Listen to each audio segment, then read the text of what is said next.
All right, we begin tonight with breaking news. Live pictures of Kansas City. You can see things have cleared out, where a day that was supposed to be filled with celebration and joy suddenly turned deadly.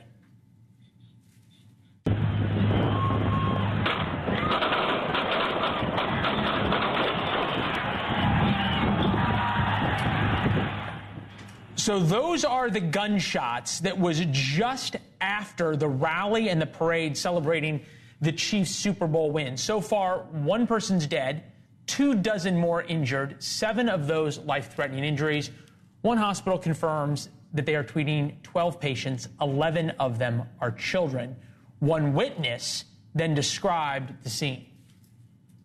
So I heard shots coming out at the very end of the parade. It was very loud. It kind of sounded like fireworks. I was super confused. People started running over from that side away from it. And so I started to get down from my tree as fast as I could. And then a little bit later, it started happening again. There's another big group of people starting to run back. And then there's also a lady that had a seizure, made sure people got to her. All right, so far we know 3 suspects are in custody tonight. Evidently, some fans tackled people and police placed them under arrest. We have no idea if they were or were not the shooters. A heroic group of fans were seen tackling one person. They held him down until police could arrive. There were 800 police officers on site for the parade. And investigators talked about those very, very chaotic moments as they ran in to try and save the victims. Not only the victims who were actually hit by gunfire, but there are a lot more people who are going to be forever impacted by what happened here today. You know, as people were running, you know, a lot of us law enforcement who are running towards the danger also guided those who were in fear of their lives, and that's something to be said of how impactful today's event truly was. A lot of parts to this story, and obviously we would be remiss if we did not mention the heroism of the officers who ran into the gunfire, rendering aid and then also trying to save and apprehend the suspects. Tracy Walder standing by, former FBI agent, former staff operations officer at the CIA. Good to see you, Tracy. I'm thinking about this and what was said, and you're trying to piece together sort of the clues that law enforcement is putting out there. But they said that the suspects that they had, or the people they had detained, were bad actors. That tells me this doesn't seem like a quote-unquote mass shooting, but perhaps some kind of beef being settled between groups adjacent to this parade rather than an attack on the parade. Is that how you heard it? Well, thank you for having me, Leland. If you want me to be honest, that's exactly what I think most likely transpired here. I do think that these are this is a criminal case rather than a terrorism case, because they have since said that they do not believe that this is tied to terrorism in any way, shape, or form. So it does sound to me like these are 3 individuals who either got into it or planned to get into it, if you will, at this location. And because people were packed in, I mean, this is hundreds of thousands of people in a very small place, quite frankly. And because they got, into some kind of an altercation, or, they were trying to create a scene at a place like this, you have this many casualties. So I do feel that these are, 3 individuals who are trying to settle some kind of a score. I think about some of these major American cities in the heartland. St. Louis, my hometown, comes to mind. Kansas City comes to mind. Chicago certainly comes to mind, where you have a very dangerous city center, as it were. Kansas City, just the city itself, 63 is this homicides, or 63 homicides per 100,000 residents, 182 homicides all year. One of America's more dangerous cities. They have a serious crime problem. In some ways, all of a sudden you've got, that would be 63 per 100,000, but you all of a sudden have an enormous influx of people into an environment that probably they wouldn't normally be in. This downtown Kansas City is a fairly dangerous place.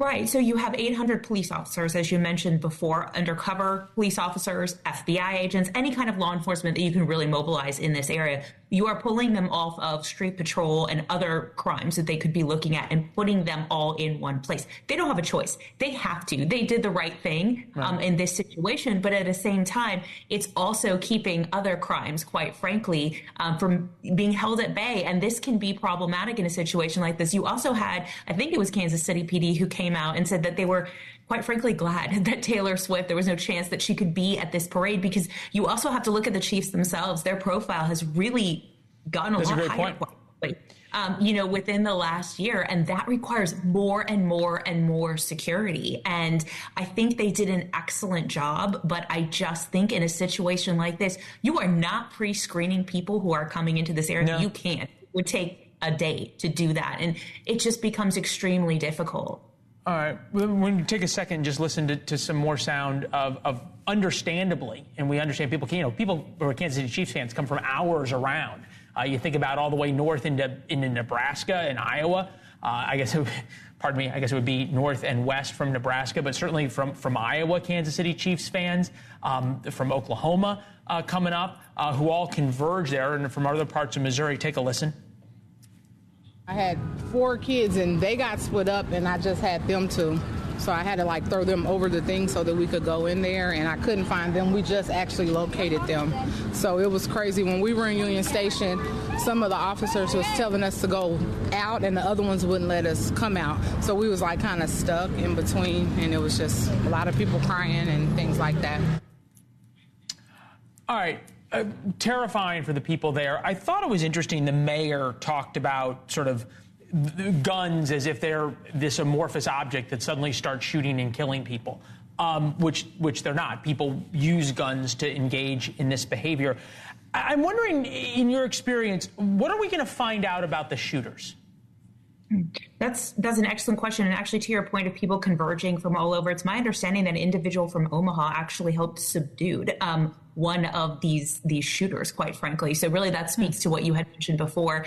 I think in a situation, like this, and, what are we going to do? And what I think, here's the thing, at events like this, what are you going to do to keep it? Missouri is an open carry state, right? No background checks, those kinds of things. And so the reality is at an event like this, what are you going to do in a situation? You cannot put everyone through a metal detector. You just can't, right? You're going to have to, obviously, people who are close to the VIPs, they've been searched, all of that. But, people who are lining in the streets, you really can. And I think the problem is this is going to leave an indelible mark on these young children and adults, quite frankly, for the rest of their lives. Yeah. Look, those who were up close and experienced this, it is going to profoundly change them. And you think about the kids who have had to go through this and endure this. It's going to be a long time for them. We're having some conflicting information in terms of where we are going next. I believe we have a reporter. We're going to Malik Jackson. Tracy, thank you very much. Malik Jackson, a reporter for our affiliate in Kansas City, WDAF. Malik, I was very taken by the police chief who said that these were bad actors.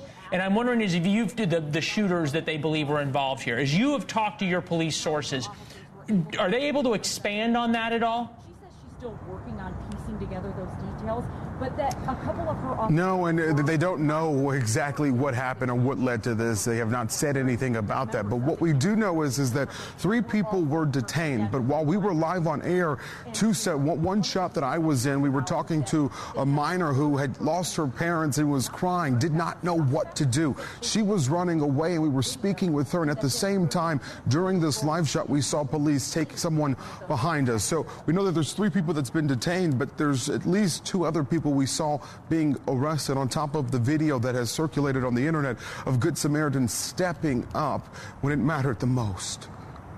All right, Malik, thank you very much. We'll check back.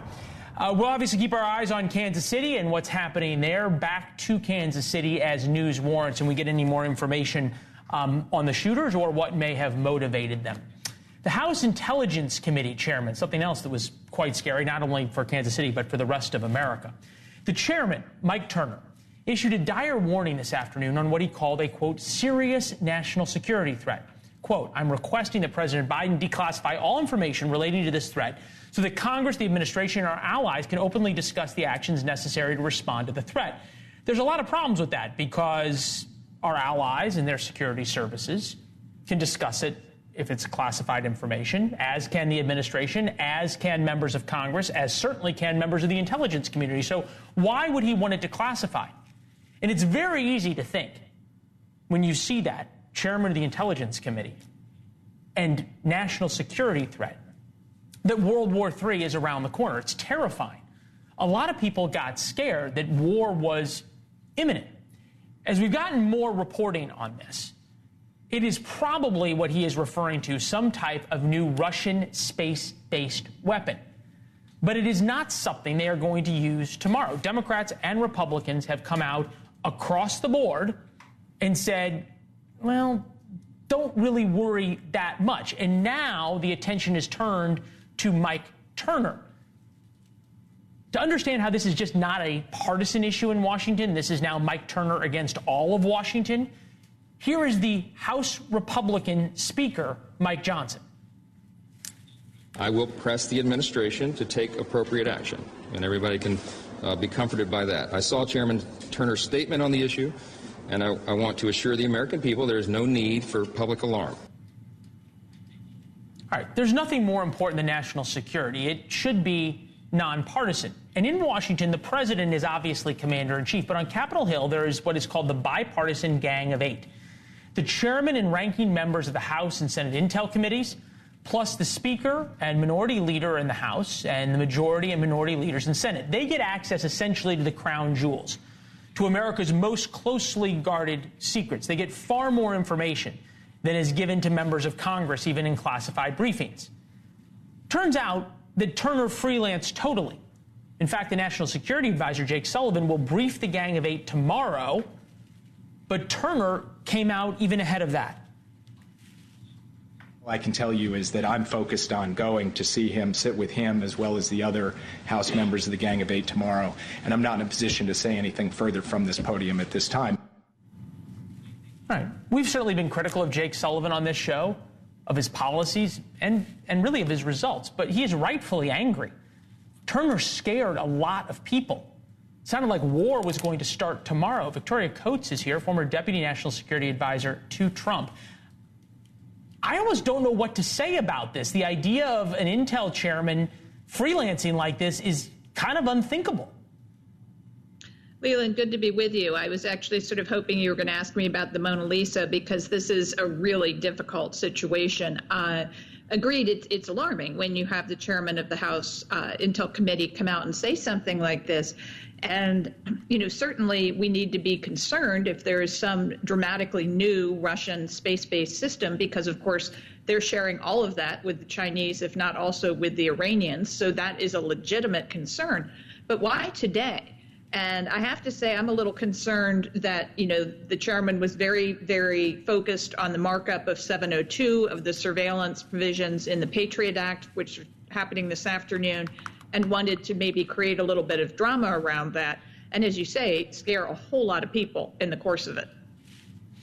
Yeah, I don't quite understand. I mean, the idea of using American national security and calling for the declassification of something so the American people can see this, whatever this Russian weapon system might be, and potentially out American sources and methods on something in order to be able to deal with a problem. There's a lot of national security threats that our national security officials deal with without declassifying everything. Let's give Mike Turner the benefit of the doubt. Is there a reasonable explanation for freelancing in this way?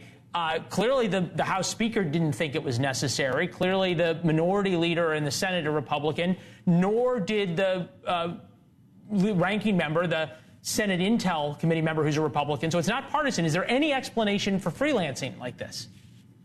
Well, not that we know. And of course, I mean, there is always more that we don't know. So one wants to be cautious about that. And as I said, I think there's a lot of reason to be deeply concerned about Russian and Chinese intent. Sure. We get that, but yep.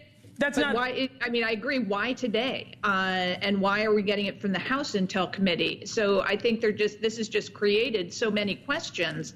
around how all of these committees are functioning. And it's also, quite frankly, really a little frightening to have somebody like Chairman Turner so off the same page with the White House, regardless of who's president. There are some issues that aren't actually partisan in Washington. I know it's hard to believe these days, but it's true. And, at least in the intel space, I would hope we could have some kind of meeting of the minds. Well, not only that, it's off the page of the White House and of the Republican Speaker of the House and of the Republican on the Intel Committee from the Senate.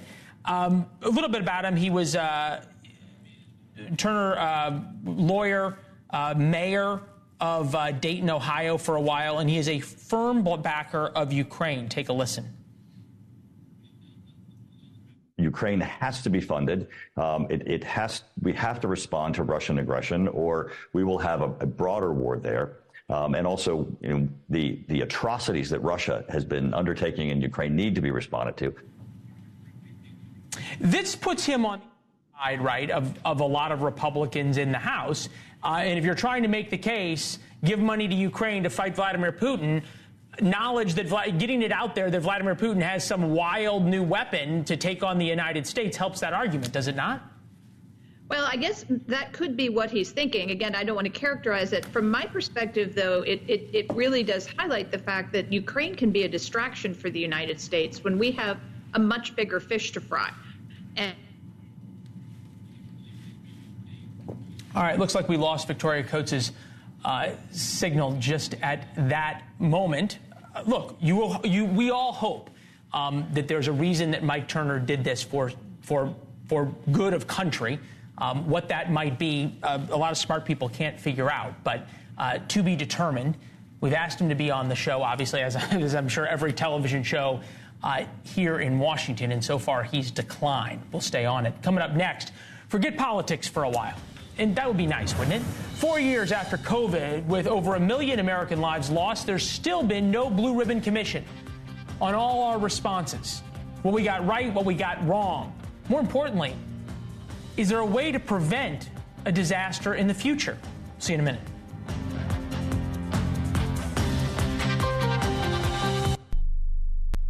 His karate lessons might not turn him into a black belt. Hi-ya! And even after band camp, he might not be the greatest musician. But with the 3% annual percentage yield you can earn on a PenFed premium online savings account, your goal of supporting his dreams... Thanks for everything, Mom and Dad. ...will always be worth it.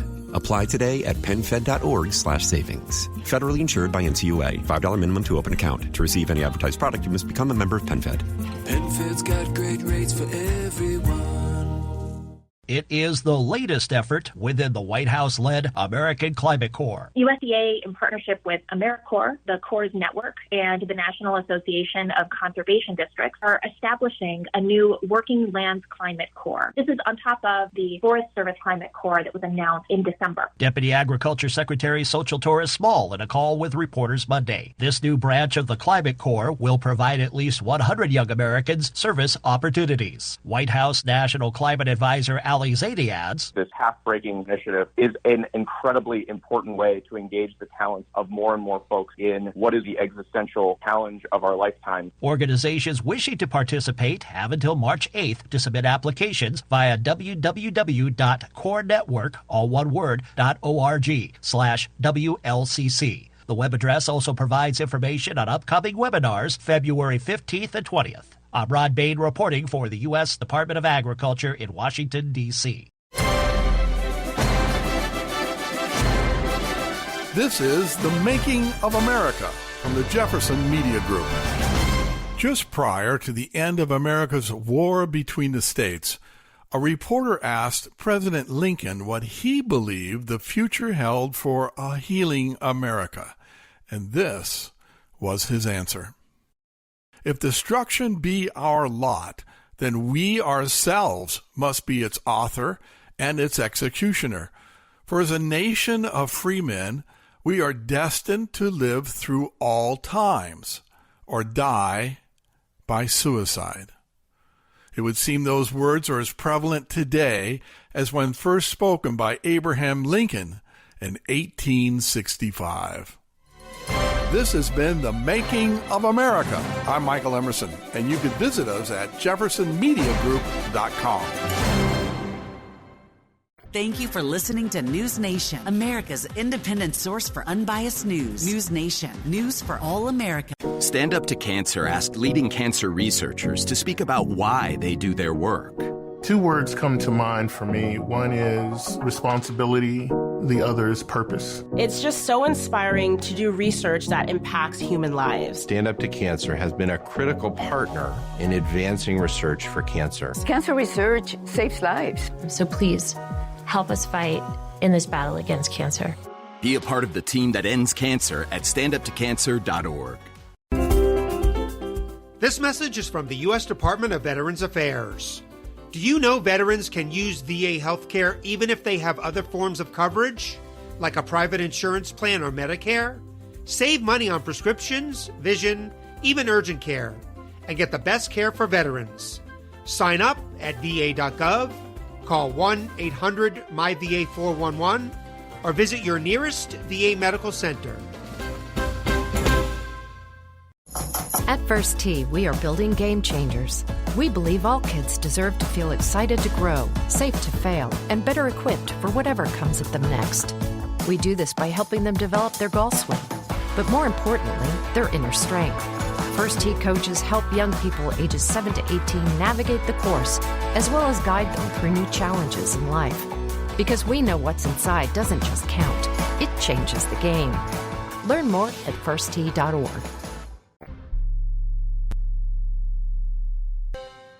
On the night Republicans impeached the first cabinet secretary in more than 150 years, they watched their majority in the House get even smaller. Tom Suozzi won the special election in New York's 3rd congressional district. The district spreads out across suburban Queens and Long Island and is considered to have a huge number of swing state voters. Case in point, it voted Democrat in 2018 and 2020. It then went Republican. George Santos, remember him, the kind of, well, he had some fanciful ideas about himself. He had zero political experience, but the Republican won, George Santos. It went for Trump in 2016, Biden in 2020. Last night's race lay bare the fact that swing voters are kind of tired of Republicans playing to their political base rather than addressing the issues. Massachusetts Congressman Jim McGovern said the same in a more forceful message to his Republican counterparts. The reason why you did not win last night is because people think that what you're doing is not the right thing. Your ideas are unpopular, and they're sick of the incompetence and the inaction. Speaking of action, a year after Republicans made the East Palestine train disaster a cause celeb and shamed President Biden into visiting. President Biden's going to visit on Friday. Congressional Republicans have done precisely nothing to make rural towns better protected from rail disasters. A report from The Intercept notes 1 year after East Palestine, some Senate Republicans haven't even looked at the rail safety bill. Others perhaps were working against it. That might have something to do with the fact that Norfolk Southern spent $2.3 million to lobby Congress and the federal government in 2023. Former Pennsylvania Congressman Charlie Dent is with us. You think there's a connection between leadership fights and impeachment fights and the like and Republican loss last night? Well, yes. I mean, look, the House Republican Conference does not have a functional majority.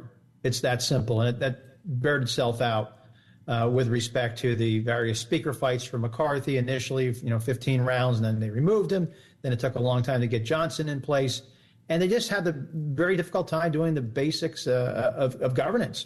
And so I think that is hurting House Republicans, and especially in the aftermath of the scuttled border security provisions of the foreign aid bill that the Senate had delicately negotiated. That got blown up, too. I mean, so people see this and they think, boy, these guys can't get anything done. And I think the House Republicans in particular are under the microscope for not doing much other than just trying to figure out who their leaders are. Yeah, well, that's, as you point out, that's taken them a while. Look, we have to be fair, right? There's some House Republicans who have such safe seats and are so far to the right that they can sort of demand these performative votes or demand things not get through that would be a compromise. And the rest of the caucus realizes that if they don't go along with the most crazy among them, they're going to get primaried. I think about this as it relates to Donald Trump, because there's two views of this.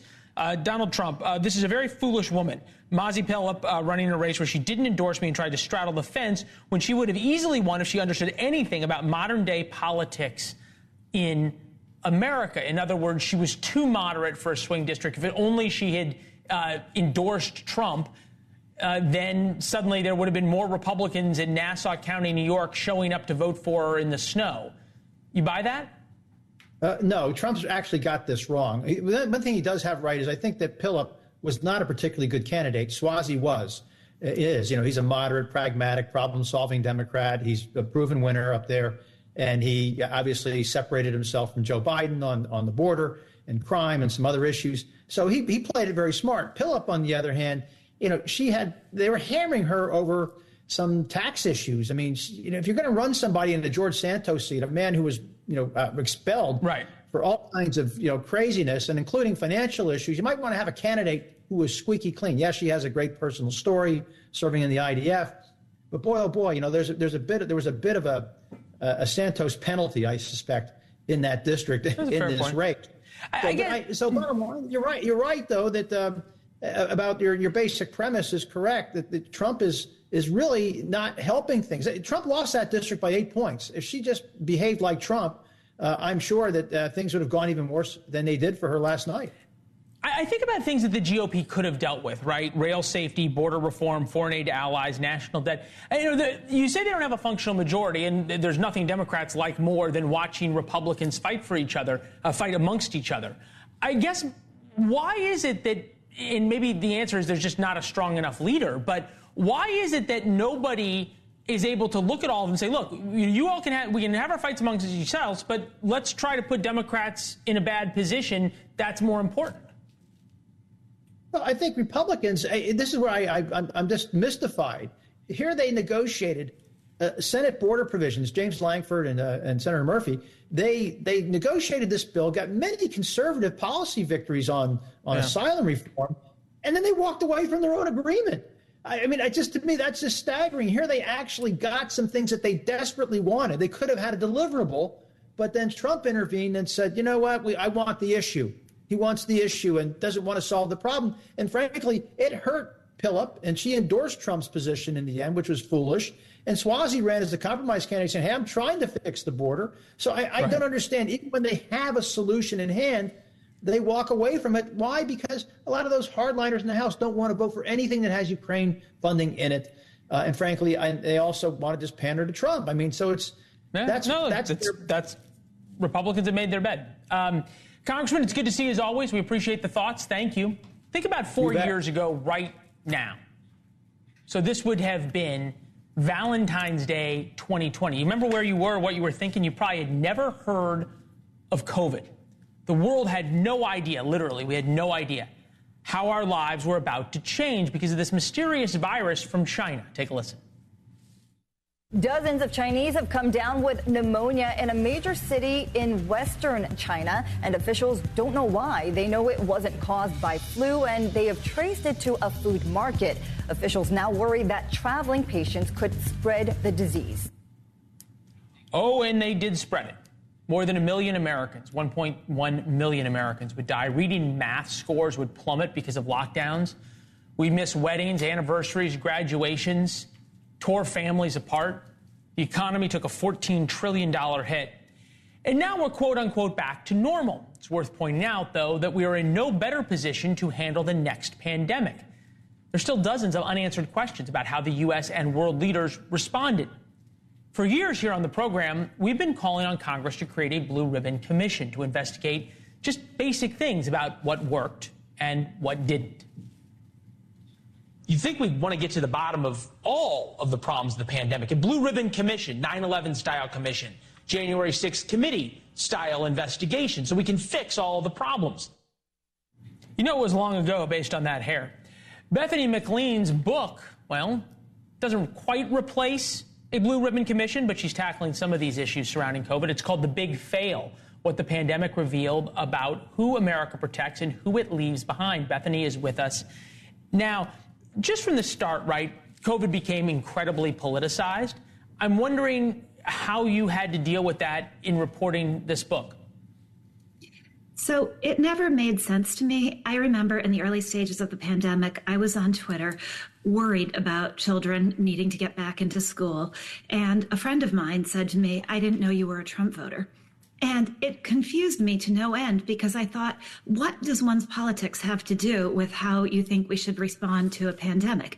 And yet that became the case almost instantaneously, where how you felt about wearing masks and how you felt about lockdowns and even how you felt about getting children back in school was a sign of your politics. And the crazy thing is that it's still that way today. And honestly, it seems so absurd to me that on one level, I'm shocked that it is. And yet it's one of those things that is. And I think that's part of the problem with our collective unwillingness to look at what happened in the pandemic, is that we're all still dug into these ideological views about how we should have handled it. Fair enough. Yeah, I was reading your bio. Contributing editor at Vanity Fair is not exactly a bastion of Trump supporters. But we think about blue ribbon commissions. January 6th, JFK assassination, September 11th, Iraq War, Pearl Harbor, America's nuclear future. There was even one on baseball economics that George Will was a part of. Why is there such a reluctance, though, even if it's not to assign blame, simply to learn so that the next time there's a pandemic, which there's going to be, we know what works and what doesn't? I'm as upset about that as you are, and I don't know the answer to that. I think it is. We all want to pretend it didn't happen. Nobody wants to look back at it. Nobody got it perfectly right. I don't think there was a leader who was covered in shining armor about the way he or she handled this. So I'm not sure there's anybody in power who wants to have questions asked. I also think some of the issues that led us to handle the response so badly are deeply embedded. They were a long time in the making. And so, Bethany, let me just stop you real quick, because I think the book is a fascinating and important topic, and maybe as close to a blue ribbon commission as we get. Top two takeaways of things that we got wrong that you all found. Well, I think one is our ideological divides, our unwillingness to listen and learn from each other. The fact that states did their things and nobody was willing to say, wait, this appears to be working. Wait, this doesn't appear to be working. The way in which we divided between we care about the economy and we care about people, that is such an artificial divide. The economy is people. It is people's lives. We should all care about these things. And then I think the utter mess of our healthcare system, which we all know, but it's this gigantic disaster hanging over all of our heads. I mean, the fact that our excess deaths were worse than other developed countries is bad enough. But when you contrast that to our spending on healthcare, which as a percentage of GDP is double other countries, it's even worse. So what is going wrong with our healthcare system if our people are sicker and more vulnerable to a pandemic than those in other countries? Fascinating. Really important that you're doing this. Thank you for doing the work. Congress and the president and others will not. Bethany, and we're going to have you back. Continue the conversation. Thank you. Coming up, the script is flipped on Fani Willis. Will the prosecutor going after Trump now find herself off the case? Could the entire case get thrown out of court?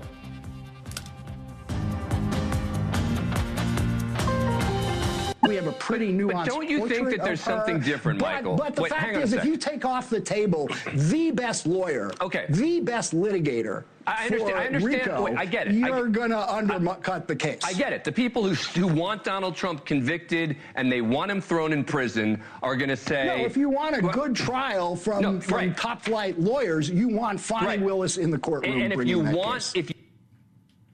All right, that's Dan Abrams and journalist Michael Isikoff last week talking about whether Trump prosecutor Fani Willis should step down. You know the story. Fulton County, Georgia prosecutor Fani Willis had an affair with the special prosecutor she hired to prosecute Donald Trump. Her office paid Nathan Wade $650,000, which he then allegedly used to take her on vacation during their affair. Tomorrow, a judge in Georgia very well might likely turn the prosecutor into a witness. Depending on what he finds, he could disqualify her from the Trump prosecution. That would flip the case totally on its head. To be fair to Mr. Isikoff, since that interview with Dan, we've learned new details about Nathan Wade. Allegedly, Wade lied on his divorce papers that were filed under oath. Newsweek looked at the new filing, alleging Wade updated his answers to 2 questions, asking if he had sexual relations with anyone aside from his spouse during his marriage and when he may have entertained a member of the opposite sex, not including his ex-wife during that period. The documents provided by one of the defendants, which Newsweek has seen, showed that Wade responded none to both questions on May 30th, 2023. But he has now updated those answers last month after the allegations of an improper relationship between himself and Willis were brought to light. Michael Isikoff wrote a book about the investigation called Find Me the Votes, a New York Times bestseller, and is with us now. If it is clear that Nathan Wade perjured himself, does that not completely change the case? Well, there's a lot of assumptions there that there's going to be hard proof about this. Well, Willis has already admitted a personal relationship. She's admitted a personal relationship, as has Nathan Wade. Right. It's hard to see how that has had any impact on the case whatsoever. The questions now, which are going to be coming up at the hearing tomorrow, and this is going to be quite a hearing because... Pop the popcorn. Nathan Wade is going to testify. There's a former law partner of Nathan Wade, who, Ashley Merchant, the lawyer for Michael Roman, the guy who brought this motion, is supposed to testify. And I am told Fani Willis not only will be in the courtroom, but she wants to testify. She wants to go on the stand under oath and answer questions about this matter. It seems to me that the outstanding issues here are, when did the relationship begin? Wade has said in his word affidavit it did not begin until after he was hired.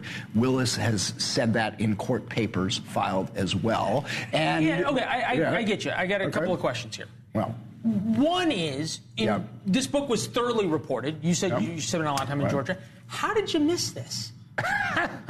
Well, not only did I miss it, like everybody else missed it, including people on the prosecution team with Fani Willis had no idea this. They were very discreet about it. There was no gossip. There was no talk about it. And, frankly, the DA's sex life did not seem relevant to the huge issues that we were reporting. And I have to say, this has been, we'll see what happens tomorrow and what evidence is and how credible the one witness that Ashley Merchant, the lawyer for Michael Roman, has. This guy, Terrence Bradley, who is they've already admitted the affair. That's not a question. That's not a question, and it's hard to see whether that's an issue in and of itself. In and of itself, it has no impact on the case. You've done a lot of journalism in your life. Yes, I have. Right. I know a lot about sex scandals, and as sex scandals go, this is pretty lame. A consensual relationship between two adults, single adults. One who was using taxpayer money to pay the other one. Hold on. Yes. And you think about, Jeff Zucker resigned in 2020, consensual affair. Right. Stephen Easterbrook, McDonald's, Priceline CEO, Best Buy CEO, Boeing CEO. These were affairs. These were not even in positions of power, which Fani Willis was in a position of power over Nathan Wade. There's a legal standard here, right? Like, is this a conflict of interest? And if Judge McAvee, the legal standard, though, is an appearance, though. If Judge, actually, the judge may have been wrong about that.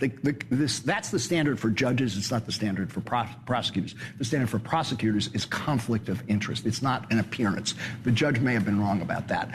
But if the judge asks Ashley Roman, the lawyer for Michael Roman, explain to me how the relationship between Fani Willis and Nathan Wade prejudiced your client.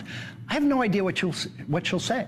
I mean, there's absolutely no evidence that it did, no evidence of prosecutorial misconduct, no evidence that it in any way tainted any of the evidence, the very important evidence in this case. So it does leave you scratching the head a bit, like, what is this about?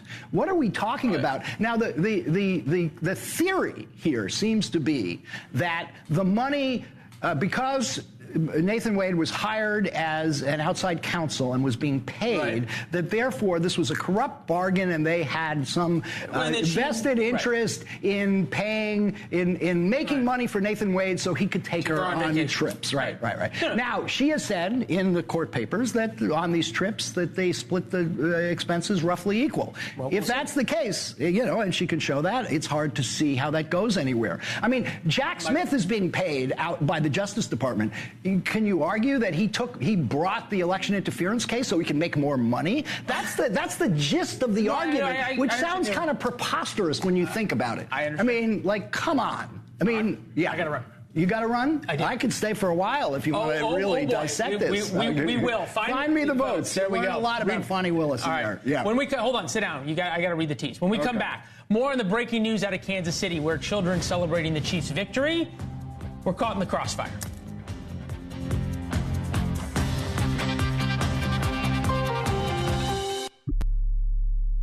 Ages from 6 to 15. And there are an awful lot of questions about this. It appears as though this was not what you would typically call a mass shooting. This was a couple of people who, in the words of the police chief, were bad actors and got into a gunfight around the area of this parade. And there is going to be an awful lot of questions going forward about this, about who these people were, why they were armed. When the police chief said they were bad actors, did they have prior arrests? How were those arrests prosecuted? Lots of questions about that. So far, 3 people in custody. We don't know whether those are the shooters or just people who were tackled as innocent bystanders and then detained by police. We're going to get more information on that probably tomorrow morning. A little later tonight, Ashley Banfield will have some of the people involved in the apprehension as a couple of people ran away from the scene. Some of the fans who were there tackled them. Those are they are with Ashley. We'll be right back.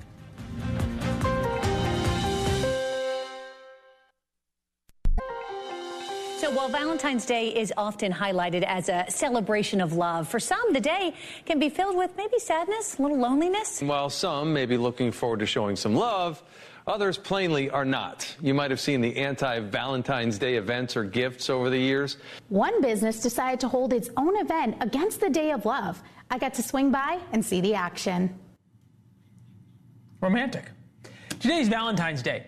And as you just heard, not everybody is looking to celebrate love, but not to be outdone in the Debbie Downer of love competition, the Washington Post writes, let's be honest, Valentine's Day has more potential to harm, terrorize, and traumatize people than anything Halloween serves up. Dr. Gail Saltz is a psychiatrist and psychoanalyst with us here. Doctor, it's good to see you. How is it that we've gotten to a point where seeing other people happy and in love is traumatizing to people? Well, because seeing other people, anything that we wish we had, has the potential to make us feel less than. And in the Department of Valentine's Day, right, that's less than in love. And as you know, we're having a public health epidemic in loneliness. So anything that accentuates that feeling, I am missing the thing that the holiday declares I'm supposed to have if I'm a happy, functional person.